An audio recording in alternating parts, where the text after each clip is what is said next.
And let's talk about jobs. Danny is here. Although many UK workers have been kept on through the government's job retention scheme, the Bank of England's own figures predict that the unemployment rate could have risen by 9% already, and the number likely to go up, and there will not be jobs to go back to for many people, Danny.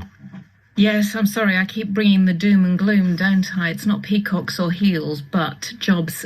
We all need one if we're going to keep food on the table. And as you say, there are some stark warnings at the moment about what the economy is going to look like. A study suggests that a quarter of UK jobs could be lost because of coronavirus, with some sectors particularly badly hit.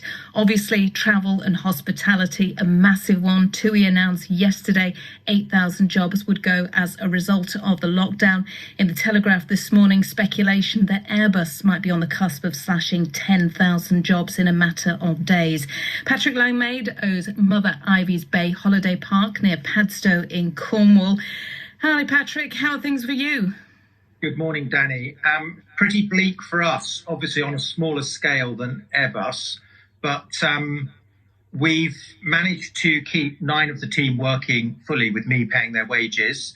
I'm very grateful for the furlough. That's allowed me to put 7 of my team into furlough, so preserving their jobs for now.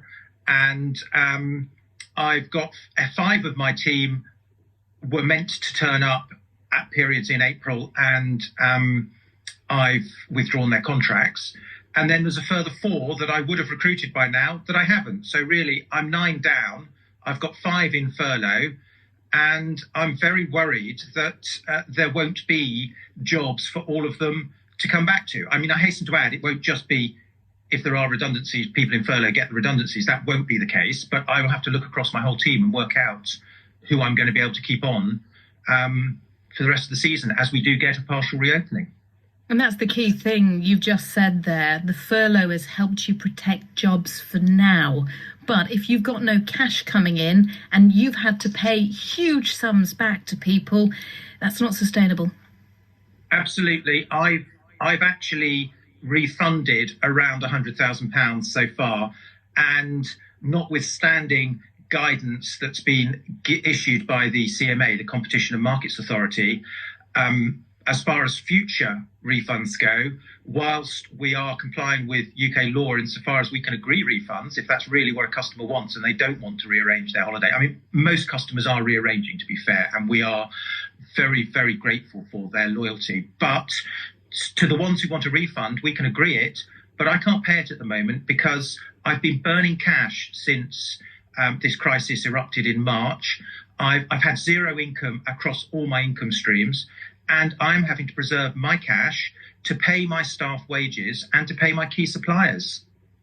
How upsetting is it to watch a thriving business effectively smash up against a brick wall?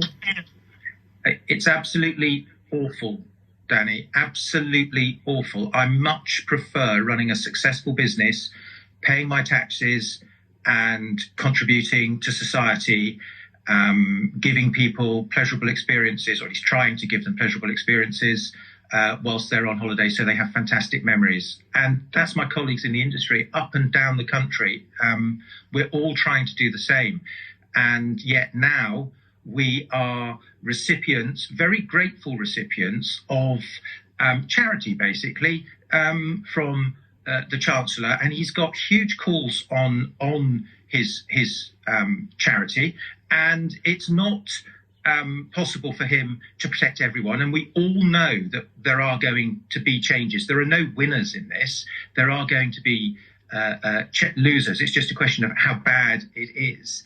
And I'm desperately, desperately worried for my own sector, for tourism and hospitality, because we're largely seasonal in this country. And people are talking to me, oh, you're going to reopen.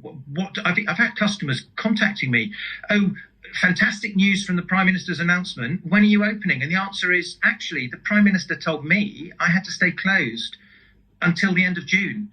I've got July, sometime maybe, depending on how the virus tracks through the UK with this eased lockdown. I might be able to partially reopen, but I'm certainly going to go off at half cock. I can't possibly. I'm going to have to comply, and I want to comply with with social distancing, whatever is required at the time. I want to do my bit to suppress this virus, Danny. Thank you so much for talking to me, Patrick. It sounds like it's a really difficult situation for everybody in that industry at the moment.